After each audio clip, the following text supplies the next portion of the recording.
Kita satukan hati kita berdoa. Bapa yang baik, dalam nama Yesus Kristus, terima kasih Tuhan untuk tuntunanmu dan untuk cintamu bagi kami di pagi hari ini. Kami telah boleh bangun kembali Tuhan, karena belas kasihan-Mu, dan kami kembali bersehati menyerahkan kehidupan kami Tuhan di ibadah dari pagi hari ini. Hadirlah Tuhan di dalam pertolongan Roh Kudus untuk tolong kami boleh sehati. Dan kami percaya Tuhan, wanita-wanita yang takut akan Tuhan pasti sangat dihargai Tuhan.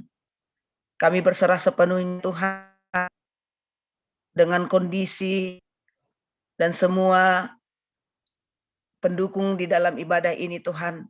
Signal kami serahkan ke dalam tangan-Mu, supaya ibadah kami boleh berjalan dengan lancar untuk kemuliaan-Mu. Penuhi hati kami dengan harapan-harapan bagi hari Tuhan, sehingga kekuatan firman-Mu akan membuat kami semakin kokoh, semakin teguh dalam pelayanan dalam hidup kami.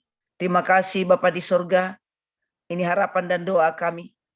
Kami serahkan ke dalam tangan-Mu karena iman percaya kami, Kau memberi kekuatan kepada hamba-Mu untuk menyuarakan suara kebenaran-Mu di pagi hari ini. Kami datang dengan keterbatasan, tapi Tuhan akan memberi kesempatan, sebab merupakan sebuah kehormatan ketika Tuhan memberi kami pelayanan. Ini doa dan harapan kami Tuhan. Dalam nama Yesus kami berharap. Amin. Shalom, selamat pagi para ladiesnya Tuhan. Pagi hari ini kami mengangkat yang menjadi renungan di saat teduh kita pagi ini di dalam firman Tuhan, Perjanjian Lama Keluaran 1, mulai dari ayat 5 sampai ayat 22.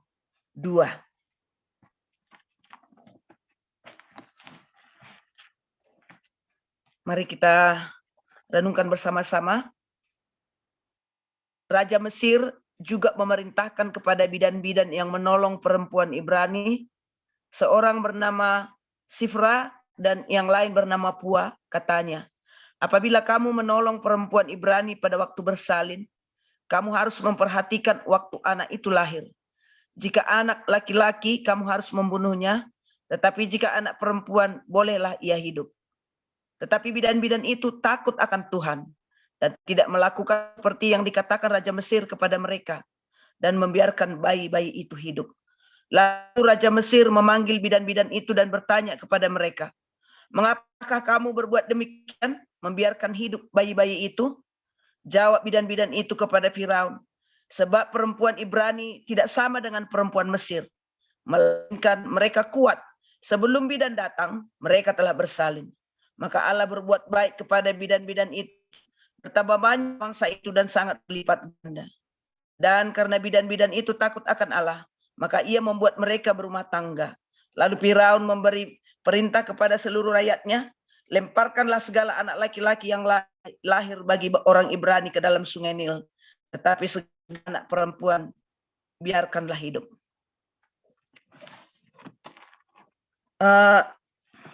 Terima kasih buat kesempatan untuk mempersilahkan kita untuk mengambil bagian dalam pelayanan firman Tuhan di pagi hari ini.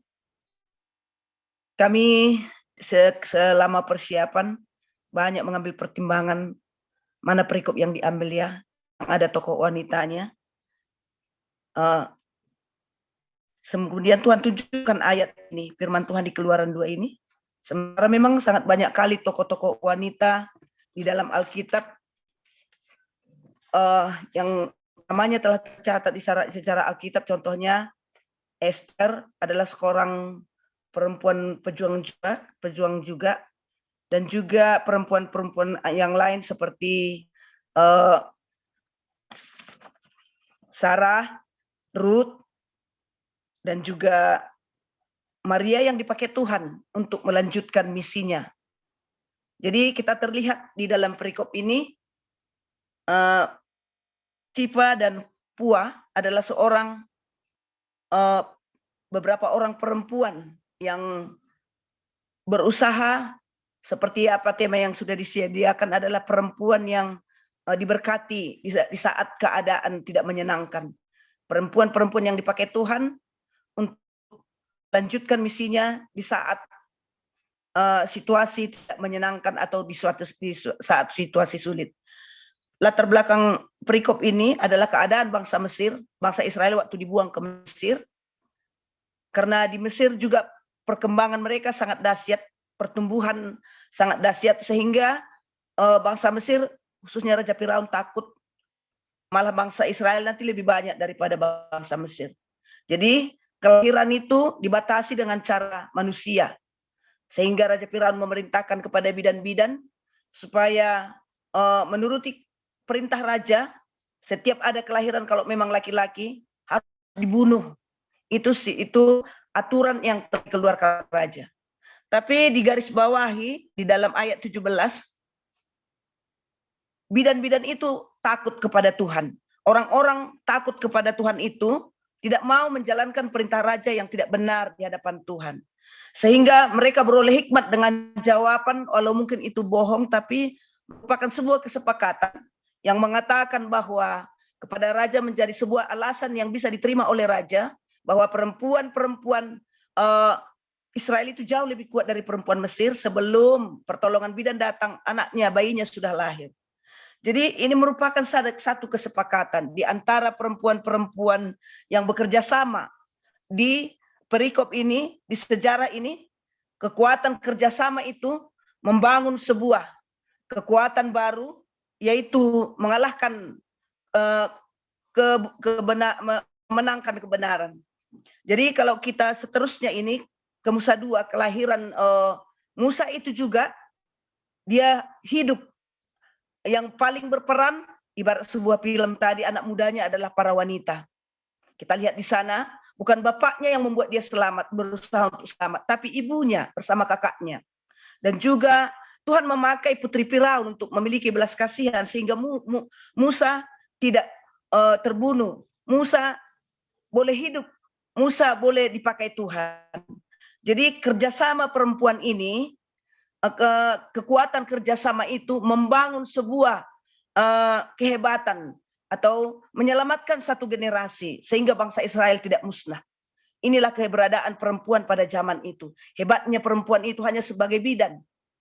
Kalau kita melihat di kitab-kitab besar, tokoh-tokoh besar seperti Ruth, seperti Esther, tapi karena Pua dan supaya ini kurang ini diingat orang, karena mungkin terlalu kita berpikir kepada hal-hal yang besar yang boleh dilakukan, sehingga kita sering mencari tokoh Esther yang hebat gitu. Tapi ada juga perempuan hebat seperti ibu-ibu yang ada di grup ini, di Zoom ini. Bukanlah semuanya tokoh-tokoh hebat, tapi ada juga tokoh yang sederhana seperti kita. Jadi kekuatan wanita ini, kekuatan persekutuan itu, kekuatan kesetiaan itu bisa menolong atau menyelamatkan satu generasi di keadaan yang sangat sulit. Bahkan Tuhan sering memakai wanita di dalam keadaan yang sangat kritis. Tuhan memakai wanita itu seperti janda Sarfat itu, di keadaan yang sangat kritis dia juga memakai janda Sarfat menjadi penolong bagi Nabi Elia. Jadi saudara-saudari yang kami kasihi di dalam nama Tuhan Yesus, pagi ini kita adalah putri-putri kerajaan surga, wanita sederhana tapi hebat. Kekuatan kita adalah wanita-wanita kuat yang boleh berjuang untuk menyelamatkan. Awalnya dari rumah tangga kita, dari keluarga kita, mungkin sering diperhadapkan kepada situasi sulit. Bagaimana kita mengantisipasi kesulitan itu? Apakah harus menyerah? Apakah harus mengeluh? Tapi seperti kita lihat Naomi ya, di kitab Rut, Naomi itu adalah seorang perempuan yang kuat, yang tidak bingung saat kondisi sangat sulit. Kalau kelaparan di Israel, dia berusaha untuk pergi mencari ke tanah Moab, mencari solusi di tanah Moab. Tidak mau tinggal diam, tidak mau berhenti dalam kesusahan, tapi mencari solusi, berangkat. Kalau harus berangkat ke Moab mencari makan, berangkat bersama keluarganya. Di Moab juga dia tidak terus temukan jalan keluar itu. Malah di sana datang situasi lebih buruk lagi. Suaminya meninggal, anaknya meninggal, tapi harapannya tidak sia-sia. Walau dia melihat titiknya yang terakhir harus menyuruh Rut pergi, tapi Rut memang bertahan. Di situ mereka kembali menyatukan hati, perempuan yang kuat ini berangkat lagi ke Israel. Di Kanaan mereka juga, di sanalah mereka dipakai Tuhan. Yang ada berkat tersembunyi yang Tuhan sediakan bagi mereka. Di kekuatannya, sisa-sisa kekuatannya terakhir, Tuhan hadir.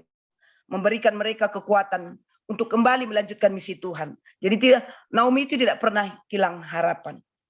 Jadi kita melihat di sini, semua perempuan-perempuan yang hebat di Zoom ini, di grup ini kita percaya, wanita yang kuat itu adalah wanita yang mampu bangkit dari terpurukannya, wanita yang tidak menyimpan kepahitan, wanita yang sanggup untuk hadir di dalam kelemahannya. Jadi wanita kuat itu adalah, perempuan kuat itu adalah bukan perempuan penindas, tapi perempuan penyelamat. Seperti yang di kitab Keluaran tadi. Kalau itu perintah raja, suruh bunuh ya bunuh aja. Yang penting pekerjaan selesai, tidak melawan perintah. Jadi perempuan hebat itu, perempuan kuat itu bukan perempuan penindas, tapi perempuan penolong. Wanita kuat itu bukan wanita yang mampu mengendalikan suami, tapi wanita yang mampu mengendalikan lidah. Wanita kuat itu adalah wanita yang bukan cinta uang, tapi wanita yang butuh uang. Jadi saudara kami kasihi dalam nama Yesus, hebatnya seorang wanita itu mampu hadir di situasi sangat sulit. Inilah yang diharapkan tema kita di pagi hari ini. Bagaimana Esther hidup bukan di situasi yang menyenangkan, dia tidak tenang melihat bangsa yang tidak tenang, tapi dia hadir, bangkit dengan penuh strategi. Bukan wanita bone atau bodoh nekat, bukan seperti itu. Jadi di setiap kita mengalami kesulitan, kesaksian Ibu Ellen tadi, saya ingat kembali tentang hal yang sama yang pernah saya alami. Jadi di daerah kita ini pada tahun 95-an, 98 pada saat itu, daerah di sini, daerah kami ini belum ada listrik, tapi kita sudah melayani Tuhan. Jadi dilakukan semua dengan jalan kaki. Pada saat itu jam 2 malam ada jemaat yang mengetuk-ngetuk rumah. Terus kita bangun, ada apa ya jam 2 malam. Terus dia bilang, ayolah ke rumahku, bapakku sedang kerasukan. Jadi aku sudah pergi mencari pertolongan pertama ke bidan. Bidannya tak mau, katanya kalau bidan itu dilayani, kalau secara itu tidak bisa medis yang mengobati dia. Terus saya panggil ada dukun kampung di sana karena menyuruh orang itu datang, ibu itu sedang sakit. Jadi yang satu lagi saya cari lagi, saya sudah lama lagi tidak mengobat-obati orang karena saya tidak tahan serangan balik, gitulah kira-kira. Jadi saya teringat kesiapan, kekuatan wanita itu, kekuatan perempuan itu adalah di dalam kesiapan hatinya. Terus saya berpikir ini jam 2 malam, bagaimana mau ke bawah? Juga tidak pandai naik sepeda motor, harus jalan kaki. Saya banguni suami, ada orang yang seperti ini, kita berangkat tolong dia. Kita berdoa dulu, ambil strategi, ambil kekuatan pada Tuhan, buat kesiapan hati. Terus kami berjalan ke bawah. Pada saat itu listrik belum ada di daerah sekitaran kita. Kita melewati jalan kecil. Sampai di bawah, dengan tulus kita datangi rumahnya. Saya melihat bapak itu, pada sebelumnya saya belum jarang melayani pelayanan okultisme. Pada saat itu saya melihat bapak itu berdiri, tegak seperti patung. Terus saya tanya latar belakang penyakitnya ke mana. Apa penyakit bapak ini? Bapak ini dulunya badannya semua korengan. Jadi putus asa dia karena anak-anaknya tidak perhatian. Dia lari dari rumah dan pergi bersembunyi di ladang-ladang. Seharian kami cari, terjampak kami temukan dia di gubuk-gubuk. Dia terbaring di sana. Kami angkat ke rumah. Terus kami cari pertolongan di mana-mana nggak dapat. Terakhirnya kami teringat ibu, kami panggil ibu. Jadi saya bingung pada saya belum biasa melayani pelayanan seperti ini. Tapi pegangan saya adalah firman Tuhan 1 Yohanes 4 ayat 4b, roh yang ada di dalam aku jauh lebih besar daripada roh yang ada di dalam dunia penuh kejahatan ini. Hanya itu yang saya pegang. Terus saya teleponi kawan tuh tempat bersekutu, kalau semakin banyak kan nanti setannya cepat pergi gitu menurut pikiran saya. Diteleponi karena jam 2 malam nggak ada yang ngangkat. Ya udahlah, lanjutkan pelayanan, tidak apa-apa, bersama Tuhan bisa lakukan perkara besar. Kekuatan kita itu terletak di dalam kesiapan hati kita. Saya siap kok untuk tolong. Yang saya andalkan hanya Tuhan. Hanya kesiapan hati saya. Memang tujuan saya menolong. Kemudian kami bernyanyi satu lagu, Bapak itu rebah. Saya terkejut, rebah.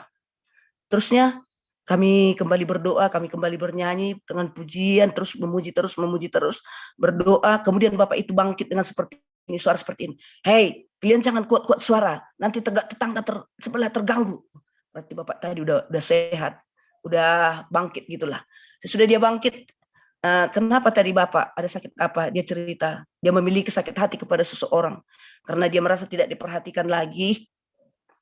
Bapak itu merasa nggak ada harganya lagi, dia makanya lari dia ke ladang-ladang, tinggal di ladang. Jadi seterusnya untuk besok-besok harinya kami lihat perkembangan Bapak itu, koreng-koreng yang di badannya juga sembuh. Bapak itu sudah sadar. Tapi yang kami lihat sampai sekarang nggak ada pernah merasa bahwa dia disembuhkan oleh Tuhan. Dia merasa semua ini itu terjadi secara kebetulan. Tapi itu pun tidak pernah kecewa. Sebab Tuhan tidak menyuruh kita melihat hasil. Tapi kita melihat, Tuhan rindu melihat kita bekerja keras. Jadi kita kembali ke firman Tuhan di pagi hari ini. Para putri kerajaan surga, wanita-wanita hebat, wanita kuat ada di grup ini.